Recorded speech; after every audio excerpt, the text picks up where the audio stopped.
आदाब, मैं मुमताज़ आलम रिजवी और इस वक्त मैं आपकी खिदमत में 5 बड़ी अहम खबरें लेकर हाजिर हुआ हूँ। सबसे पहली खबर जो बहुत इम्पॉर्टेंट है, नई जंग छिड़ गई तो ईरान मज़ीद तबाहकुन हथियार इस्तेमाल करेगा। IRGC के तर्जुमान ने ये धमकी दी है अमेरिका और इसराइल को। दूसरी बड़ी अहम खबर है, सीनियर ईरानी कानून साज ने गैर मुल्की अफवाज को खबरदार किया है कि वो बहुत देर होने से पहले खित्ते से निकल जाए। यानी ये धमकी दी है ईरान ने कि इस इलाके को अब अमेरिका जितनी जल्दी हो सके वो छोड़ दे।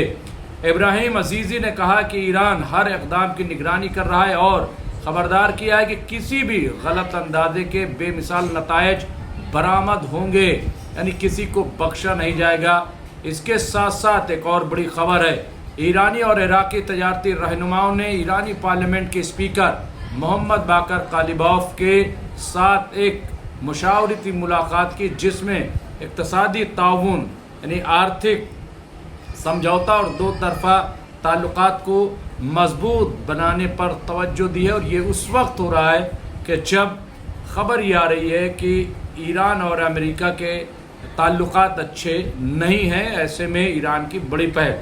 एक और बड़ी खबर आ रही है, ईरान की पार्लियामेंट के स्पीकर ने दो तरफ़ा ताउन को फ़रोग़ देने के लिए इराक़ का दौरा किया। बगदाद से यहाँ पे आप देखिए कि ये रिपोर्ट जो आई है तो ये बहुत ही इम्पोर्टेंट रिपोर्ट है। और ख़ास तौर से मैं आपको बता दूँ, जो इस वक्त के सबसे इम्पोर्टेंट खबर वो यही है कि ईरान की तरफ से जो बयान आया है IRGC का, वो कोई हैरान करने वाला नहीं है, बल्कि देखा जाए तो सदाकत पर मबनी बयान है।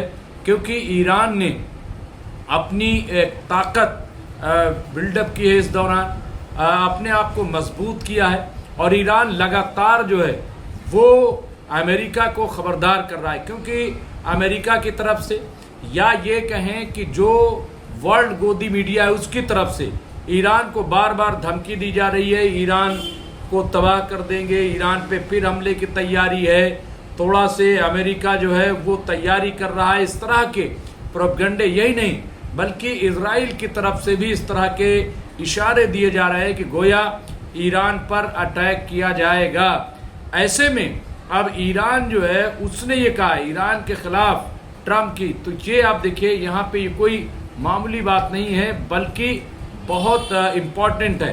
क्योंकि यहाँ पे देखिए सैयद अब्बास अराग़ची ने क्या कहा है, बहुत इम्पॉर्टेंट एक और बयान है कि ईरान के खिलाफ ट्रंप की माशी दहशतगर्दी यानी आर्थिक आतंकवाद अमरीकी माशी परेशानियों से तवज्जो हटाने का बाइस है। ये सैयद अब्बास अराग़ची का बयान आया है।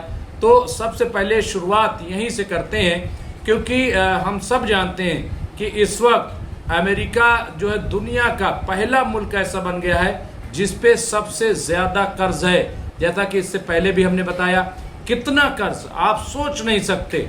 जी हाँ, 40 ट्रिलियन से ज़्यादा कर्ज, यानी हिंदुस्तान को इस तरह समझिए कि हिंदुस्तान जो है वो अभी 3 ट्रिलियन जो है इकनॉमी है, 4 की तरफ बढ़ गई है। और ये दावा है कि साहब हम बहुत जल्द 5 ट्रिलियन जो है इकनॉमी वाली GDP वाली हम बन जाएंगे ताकत।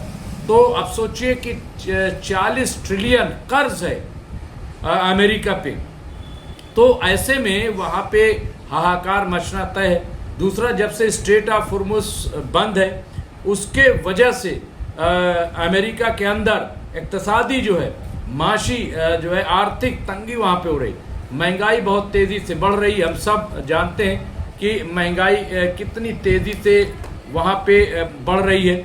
और इसके अलावा हम ये भी देख रहे हैं कि किस तरह से वहाँ आवाज़ उठनी शुरू हो गई है, लोग आवाज़ बुलंद कर रहे हैं। तो ये भी बहुत इम्पोर्टेंट है।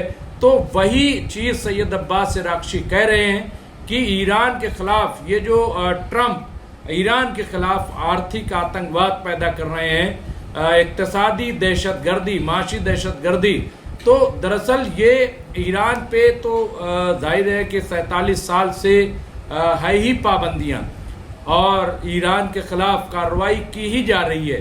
आर्थिक तौर पर ईरान को कमज़ोर बनाने की कोशिश की ही जा रही है। लेकिन इस वक्त जो अमेरिका कर रहा है और डोनाल्ड ट्रंप कर रहे हैं वो सिर्फ इसलिए कर रहे हैं, ये सैयद अब्बास इराक़ची का कहना है, क्योंकि अमेरिका की हालत अच्छी नहीं है।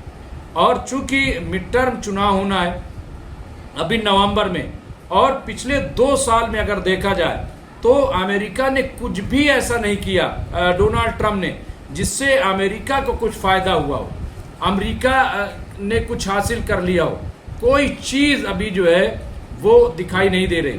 तो ऐसे में मुझे लग रहा है कि ये बहुत ही इम्पोर्टेंट चीज है, बहुत ही अहम है।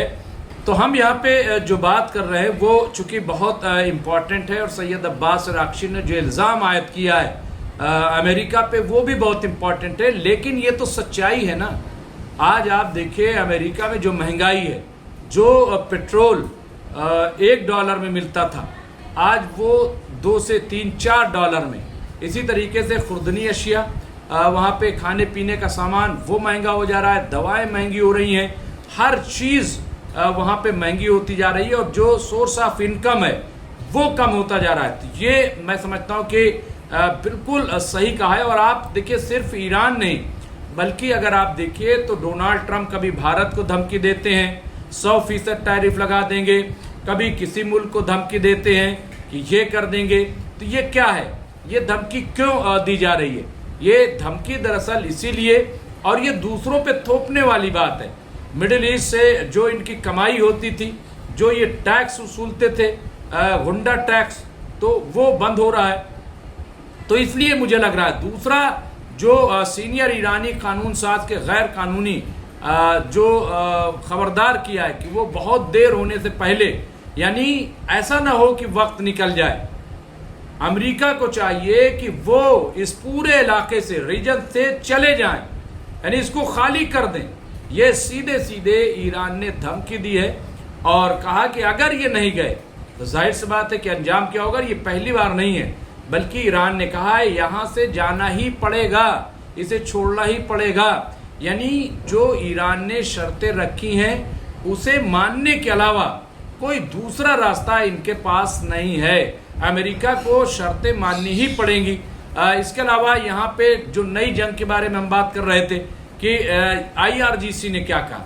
IRGC ने कहा कि नई जंग छिड़ गई तो ईरान मजीद जो है तबाहकुन हथियार इस्तेमाल करेगा, ये कहना है IRGC का।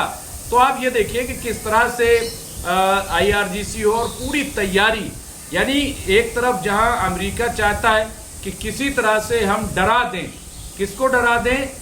ईरान को, IRGC में फूट डलवा दें, लेकिन वहीं हम देख रहे हैं कि ईरान बजाय ये कि डरे, ईरान लगातार जो है वो अमेरिका को शिकंजे में ले रहा है, अमेरिका के स्ट्रेटजी को तबाह कर रहा है।